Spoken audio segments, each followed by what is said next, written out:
Something happened over the weekend of monumental importance for not only the future of entertainment, but indeed the future of the human race.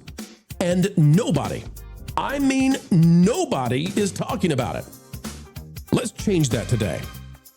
Let's talk about the fact that Elon Musk is about to utterly dominate everything in entertainment. And all because a Jeff Bezos rocket exploded in a very big way.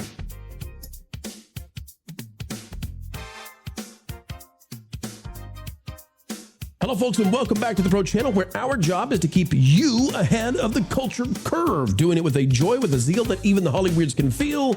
And today, we're back at it again with a story that, frankly, nobody is touching, nobody is covering, but everybody needs to understand. And this is why, folks, you're subscribed to the channel. I hope. Smash that like button. Let's dive in right now. Yahoo News is covering this one. Blue Origin's New Glenn rocket exploded in a huge fireball during a test in Florida. What you need to know. Now, Stuart Anderson is probably doing a darn good job, but we're about to top that even. Jeff Bezos described the incident as a very rough day and a major setback for the company's space venture. Elon Musk said of the incident, quote, "Rockets are hard." Take that one to the bank. Here's the video, folks. If you've seen it, let's just say for the purposes of what we're going to cover today, you need to see this. I'm going to explain why. Hang tight. There it is. There's the rocket, big fire, and then kaboom.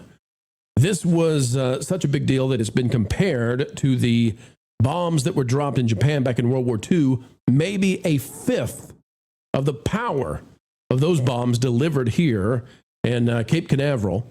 This was the launch pad for Blue Origin.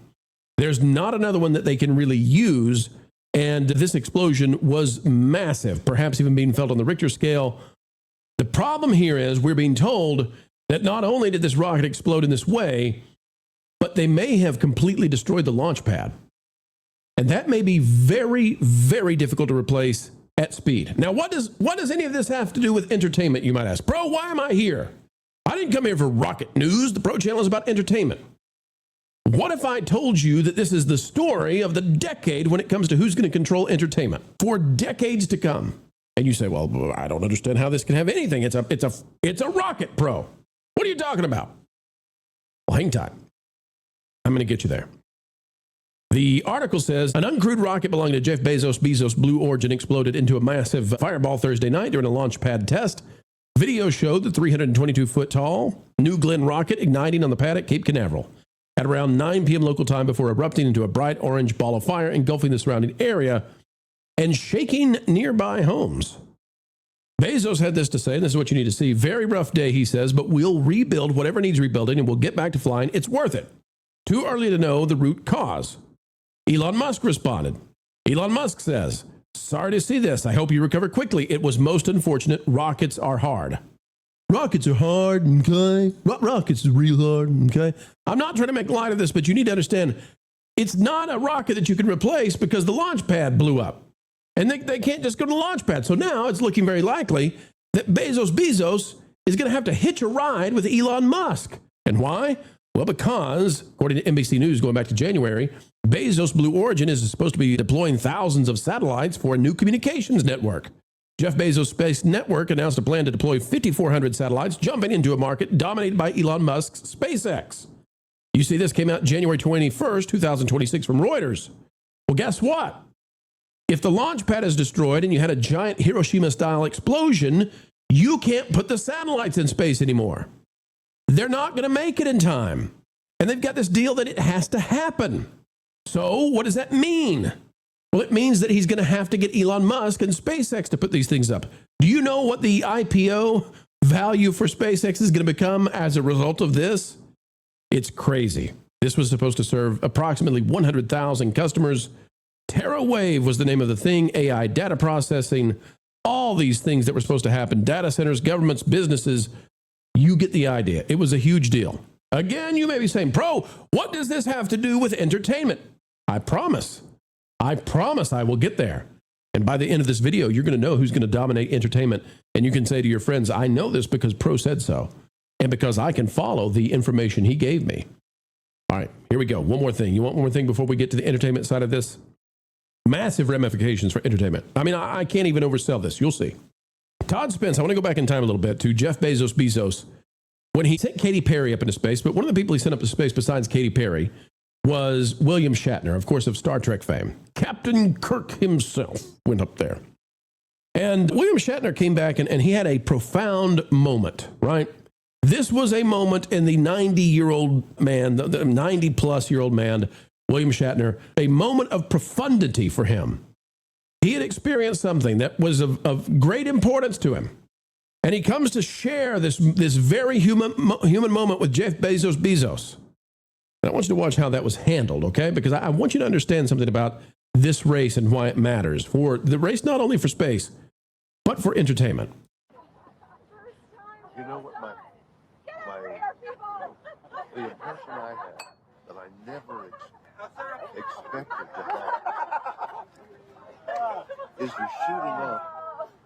Oh my God. Give me a champagne bottle. Come here. I want one. I want to hear this. Here. You want a little of this?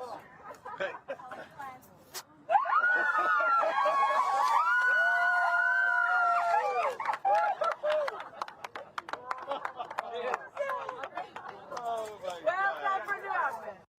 All right. Why do we play that? Because I'm not terribly disappointed that Bezos rocket exploded. Now, you know, everybody has a bad moment. And sometimes we do things that are read in a way that we never intended. And maybe this is that case. Maybe Bezos didn't mean to really treat Shatner in a way that is just unbecoming. But, he's 90 plus years old. Listen, there is almost nobody who has inspired more generations to want to go to space than William Shatner. And there you have the chance to listen to him tell you about this moment and you ignore it. Okay? So when I say these things happen with the rocket, I just, for whatever reason now, I don't have the same level of, oh no, poor Bezos. Oh no. It's like, darn it, Bezos. Sorry, buddy. But here's why this matters. The ramifications I cannot overstate for you. For how big this is. For how extreme the consequences. Because remember, they blew up the launch pad. They can't set another rocket on top of another launch pad because they got to rebuild the launch pad now because they blew the sucker up with a thing the size of Nagasaki. Right there in Cape Canaveral. Okay. Now, May 26th, just days before the Bezos rocket blew up and went boom, boom. Alex Weprin wrote this for The Hollywood Reporter. It's going to take me a few minutes to get through this with you. I'm going to go in great detail. We're going to read this more than I typically read an article for a video, but you need to know what's happening. Elon Musk's grandiose media ambitions are now a real threat to major players. Okay. Remember that this was written before Jeff Bezos essentially nuked his ability to compete in the space race. Jeff Bezos may now be 6 months, 9 months from even returning to the race. All right? And there's really not many players out there to compete with Elon Musk anymore. Elon Musk is actually dominating China. Right? It's not that he's dominating other companies. He's dominating other nations. He's dominating China in the space race. Glad he's on our team, eh? By the way, do you think Elon Musk would have stayed and listened just for another moment or two to William Shatner say this moment of epiphany he had experienced? I bet he would have. SpaceX's IPO filing reveals ad revenue for X is still below what it was when Musk acquired Twitter, but it is growing again. Meanwhile, Grok is producing 2 billion AI videos per month, while SpaceX's nascent connectivity business threatens the likes of Comcast and AT&T. Hang with me. The entertainment part is coming, I promise. It turns out that Elon Musk's go blank yourself moment was a pivot point for X. You all remember that? We played it many times on the channel because who was he speaking to? Who was he speaking to? You got it. Bob Iger, former CEO of the Disney company, because Bob Iger may have been leading the charge to try to strip away the funding for X and try to destroy Elon Musk and his new social media apparatus. Remember that? Musk, of course, acquired the social media platform formerly known as Twitter in 2022, eventually rebranding it simply as X. But the slew of changes he made included a degradation of verified users And a commitment to free speech that also allowed for previously banned content to return to the platform led to an advertising boycott under Bob Iger. So in late November 2023, Musk appeared at the New York Times Deal Book Conference where he let loose. Don't advertise, he told marketers. If someone is going to try to blackmail me with advertising, blackmail me with money, go blank yourselves. It appears they listened, though the specifics of that collapse had been somewhat hidden until now, thanks to internal financials disclosed by the company in connection with the IPO, the SpaceX IPO. In 2021, Twitter's last full year as a public company, it has more than $4 billion in advertising revenue. In 2023, it fell to 2.3 before falling even further in 2024 to 1.73. But it's up. It's going up. It's going up. It's going up. Now, here's the deal. I'm going to scroll down a little bit for you, okay? Here's the deal. If we go down, SpaceX's TAM marketing includes the $600 billion advertising market, betting that it can steal commitments from the likes of Disney and Meta. Okay? What else? The company is rolling out a suite of new products meant to entice both marketers to spend and creators to create with renewed emphasis on video. What did he just knock out of orbit? Pun intended. Sora, OpenAI, because Grok has taken over. Grok, which is Elon Musk's AI system, has taken over video and image generation. He's in the lead. China's trying to compete with CDance, but Grok is now in the lead in this area. It's not in the lead in programming. It's not in the lead in some of these other things. It's not your best thing to write an article for you.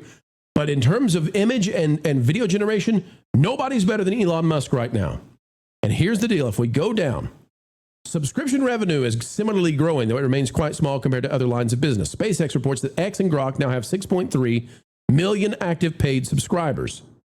And while OpenAI abandoned video generation when it shut down Sora, Musk and Grok are leaning into it. They sunk Sora. Why does that matter?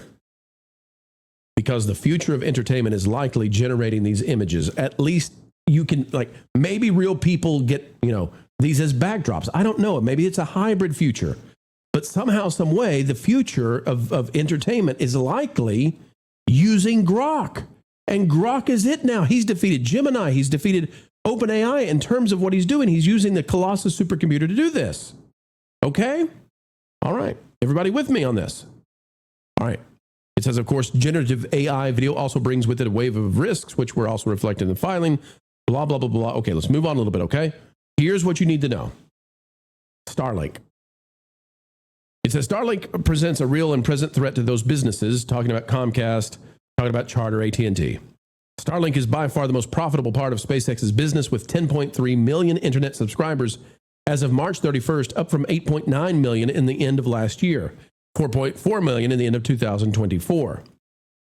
It goes on to talk about how now Starlink is going to give the ability for Elon Musk to deliver internet to anybody, anywhere, anytime, all over the planet, and bypass all kinds of countries that would want to keep these things out. All right. Let's talk entertainment for a minute. Here's the deal. Now that Jeff Bezos is essentially out of the space race for the next 6 months or whatever, Elon Musk has carte blanche to just deliver and deliver and deliver. SpaceX is the only game in town, but it's not a monopoly. It's the only game in town because it's the only company that's been able to achieve what he's achieving. So the United States is not going to slam down any kind of monopoly rules. He's just going to... Elon Musk is in a lead like you can't believe right now. And the deal is, he's got X, which is his delivery system for media. And I don't think he minds coexisting with YouTube. I think he likes YouTube. But he also has the delivery system of Starlink.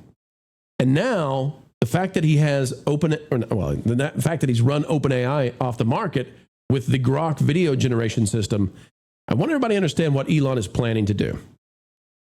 Elon is planning essentially to be the source of how you generate entertainment via Grok. He is planning to be the platform in which the entertainment exists, cohabitating with YouTube, but X is his platform. And he plans to be the delivery mechanism for all of it via Starlink. And nobody can compete with him because he has the Colossus supercomputer that nobody else has any opportunity to compete with. He has the most powerful supercomputer in the world. Now with its expansion, the expansion Colossus 2, in Memphis, Tennessee, that's running Grok. He has X now as the delivery mechanism, which is often the number one app in the world. And nobody can put up the Starlink satellites except him. And by the way, nobody can stop him from doing this because all the companies that want to put satellites up in the air, they have to, and the race is on, and the U.S. has to defeat China. There's only one bus going up, and it's SpaceX. It's Elon Musk. So when I tell you that this changed the course, when I tell you this changed the course of entertainment forever, what I mean by that, ladies and gentlemen, is I mean that this essentially made the race to space and to put the media delivery systems for everybody out there into your homes. This handed it to Elon. He's going to win. It wasn't for sure. It wasn't certain until now, but Elon is going to win. So what a horrible, terrible, awful mistake that Bob Iger made with Disney when he tried to damage Elon and the advertising and all of that and pulled the ads from X, and Elon said, go blank yourself. And look where Disney is today. Look where Bob is today versus Elon. Elon's now in the driver's seat. The delivery of entertainment is going to come from Grok, from X, from, by the way, YouTube too. YouTube's going to be just fine. YouTube is going to greatly benefit from Grok. And everything is coming together now for Elon. Good, bad, I don't know. You let me know, folks. You let me know. But everything is changing here. It's amazing to see it. And this will have ramifications for decades to come. Decades to come. All right, folks, that's it. We got to go. We got to get out of here. Appreciate you, though, really and truly. And thank you for being here. Ladies and gentlemen, as we get out, hit that like button, share, subscribe. And without a doubt, drop a comment down below and join us. Tell the folks out there what you think about all of this. All right, ladies and gentlemen, until the next time, keep learning, keep growing. And as always, keep having fun.